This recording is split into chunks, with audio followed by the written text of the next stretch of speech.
Welcome back to another episode of Pickem.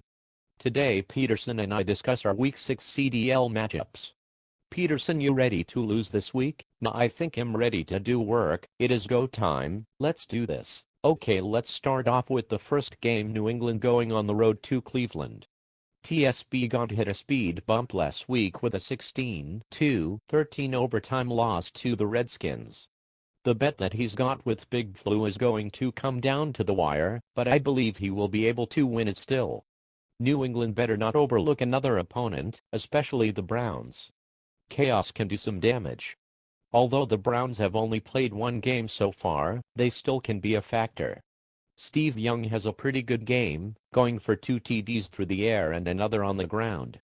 New England wins 21-7. I think this game really depends on Young to see what he can do. The Browns secondary is scary. I think the Pats will squeak one out here 24-17. Pittsburgh hosts the surprising 3-2 Denver Broncos. Jay Shaw might have expected to be out of the running by now. His Broncos have shocked some, and are in the thick of the playoff race. However, they will meet running back Jamal Anderson. He will have a great game on the ground. Anderson and the Steelers win 24-14. I think the Broncos' run is going to halt. Pitt dominates on the passing and running game here. Steelers win 28-10. Chris Vogt takes on Discdalo for this game. Vogt was able to take out the Patriots and they look to stay in the vintage division slayer mode.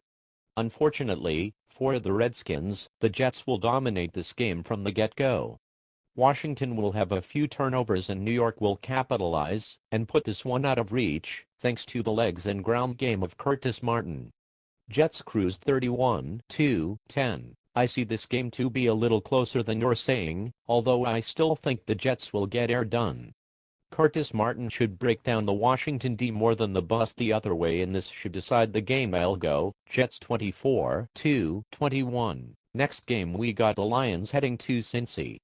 This game is going to be won by the Bengals, unless they have packed it up this season after some crushing losses. I'm going Bengals here 21-10. 0-4 versus 0-2.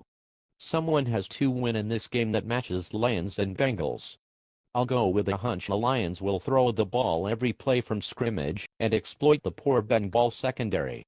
With a few coverage catches and JJs, Detroit leaves the jungle with a 3-point win. Detroit 17-14. Alright, here we have the Jags going to Big D. This game is going to be a massacre. Dallas will be dominant in all facets of the game.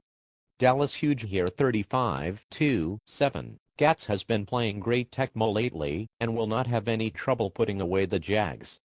QB Mike Tomczak will have a good game, going for over 200 yards passing and keep the boys sailing through the season. Dallas wins 28-7. Bucks hosts Seattle next. Hawks need to get off the schneid. Sitting at 0-2, the Hawks' playoff dreams might have to wait another season.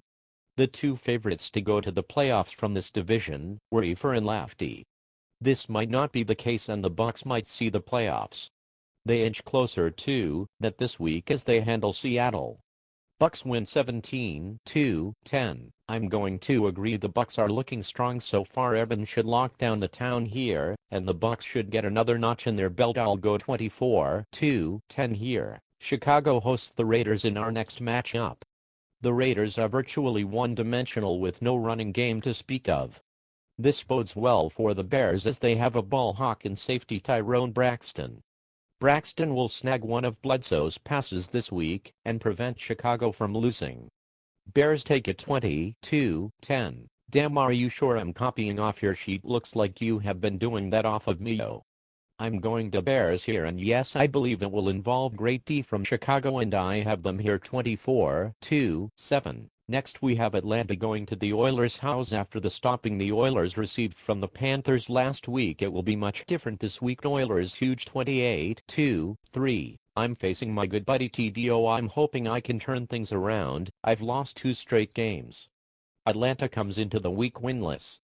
Unfortunately for the Falcons, Houston just has too much on O&D. Haas Sauce plays an important role as the Oilers take care of Atlanta. Houston 24-14. Steven, 3-2, not too bad my friend. Oh yeah, you get to play probably the hottest CDL owner now, Efer. Efer just blitzed the Falcons 45 to nada. Scared? Junior say oh you will be on your jock strap all day and just cause havoc in the backfield. Terry Allen must come up huge for you to win, and even if he does, I don't see how you can contain superstar, future Hall of Famer Jerry Rice. New York wins big 31-10. Well, Efer is looking nasty this year. I'm going to have to agree with you. I'm going to try my best, but I see it coming out bad. I'm going G-Men 35-7 here. Now to the big finish. Our game of the week pits San Diego and Miami against each other. Possibly conference championship preview in a few more weeks. Opus comes into this game strong atop his division at 3-0 lefty a disappointing 1-2. I'm sure that Opus, however, is not overlooking the skills of Slim Jim. I see a late Ricky Waters fumble being the difference in this ballgame. Neck and neck, Waters coughs it up with a tied game that allows San Diego to capitalize. Eddie George punches the game winner in with about a minute left on the clock. San Diego gets back on track, 28-21. I have a feeling this will be a barn burner. I'm going to have to disagree with you here and go for the Fins. Opus will play a solid game, and if he can win the turnover war he should take this one down. I'm going Fins 24-17 here. One more in the books. Peterson, thanks again for everyone tuning into our little 5-minute segment. We will see you again this weekend when Week 7 comes a-calling for Peterson. This is Lightning Larry. Peace.